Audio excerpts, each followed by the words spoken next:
কারারক্ষীরাই মাঠ পর্যায়ে চালিকা শক্তি, যারা সরাসরি বন্দীদের সঙ্গে কাজ করেন, শৃঙ্খলা বজায় রাখেন, মানবীয় আচরণ প্রদর্শন করেন। এই দায়িত্ব পালন করতে হয় ধৈর্য, সাহস ও পেশাগত নিষ্ঠার সাথে। বুনিয়াদী প্রশিক্ষণ কেবল পেশাগত দক্ষতা অর্জনের মাধ্যমে নয়, এটি সততা, দেশপ্রেম ও নৈতিক গুণাবলী অর্জনের মাধ্যমে নিজেকে একজন আদর্শ মানুষ হিসাবে গড়ে তোলার প্রক্রিয়া। তোমরা জানো, ছাত্র জনতার বৈষম্য বিরোধী আন্দোলনে চেতনা ও জাতিকে জাগিয়ে তুলছে। সেই চেতনা তোমাদের হৃদয়ে ধারণ করতে হবে। একটি বৈষম্যহীন, ন্যায়ভিত্তিক, স্বচ্ছ ও জবাবদিহিমূলক কারা প্রশাসন গঠনেই তোমারই হবে প্রধান বাহক। প্রিয় প্রশিক্ষণার্থীবৃন্দ, বর্তমান অন্তর্বর্তীকালীন সরকার আন্তর্জাতিক মানের কারা ব্যবস্থাপনা নিশ্চিত করতে প্রতিজ্ঞাবদ্ধ। সেই জন্য বন্দীদের নিরাপদ আটক নিশ্চিত করতে মোবাইল জামার, পৃথক internet system, body scanner, luggage scanner, circuit detector সহ নানা ধরনের আধুনিক নিরাপত্তা সরঞ্জামই ব্যবস্থা করা হচ্ছে। বর্তমানে বাংলাদেশ প্রিজনসকে কারেকশন সার্ভিস বাংলাদেশ হিসাবে রূপান্তরের যে প্রক্রিয়া চলছে, তা শুধু একটি নাম বা পরিবর্তন নয়, এটি একটি দৃষ্টিভঙ্গির পরিবর্তন। বন্দীকে অপরাধী নয়, সংশোধনযোগ্য মানুষ হিসাবে দেখা এই দৃষ্টিভঙ্গি প্রতিষ্ঠানের জন্যই সরকার কারেকশন ইন্ডাস্ট্রিয়াল পার্ক তৈরি সহ নানাবিধ উদ্ভাবনী পদক্ষেপ গ্রহণে উদ্যোগ নিয়েছে। সেখানে বন্দীরা প্রশিক্ষিত হয়ে দক্ষ জনবল হিসাবে নিজেকে গড়ে তোলার পাশাপাশি জেলে বসেই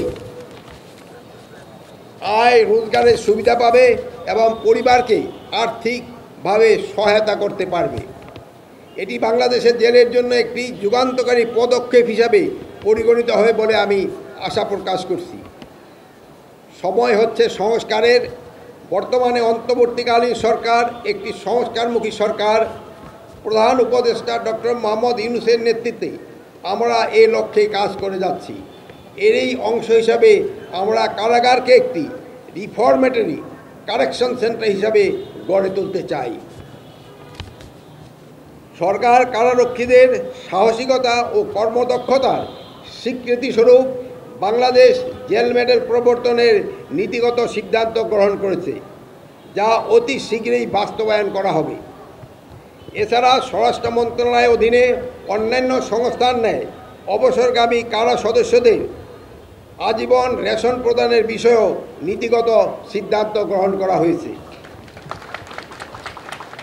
এই সকল বাস্তবায়নের মাধ্যমে বাংলাদেশ জেলে একটি সেবামূলক প্রতিষ্ঠান হিসেবে নিজেদের অবস্থান আরও সমুন্নত করবে এই প্রত্যাশা করছি।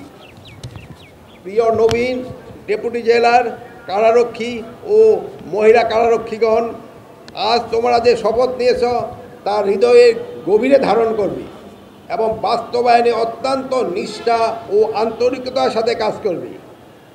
দুর্নীতি মুক্ত থেকে, আমি আবার বলছি, দুর্নীতি মুক্ত থেকে, আমি আবারও বলছি, দুর্নীতি মুক্ত থেকে কারা বিভাগের নিরাপত্তা নিশ্চিত করবে এবং সরকারের ঊর্ধ্বতনদের প্রতি সর্বদা অনুগত থাকবে।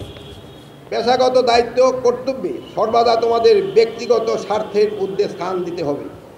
এই চেতনাকে বুকে লালন করে দেশ মাতৃক জাতির সেবায় নিজেকে সদা প্রস্তুত থেকে কর্মজীবনে তোমরা এগিয়ে যেতে পারে। আজ 14তম ব্যাচে নবীন ডেপুটি জেলার এবং 22তম ব্যাচে নবীন কারারক্ষী ও মহিলা কারারক্ষীগণকে কুচকাওয়াজ দেখে আমি অত্যন্ত মুগ্ধ হয়েছি। এই জন্য কমান্ডার, ডেপুটি কমান্ডার সহ সংশ্লিষ্ট সকল কর্মকর্তা কর্মচারীদের আন্তরিক ধন্যবাদ জানাই।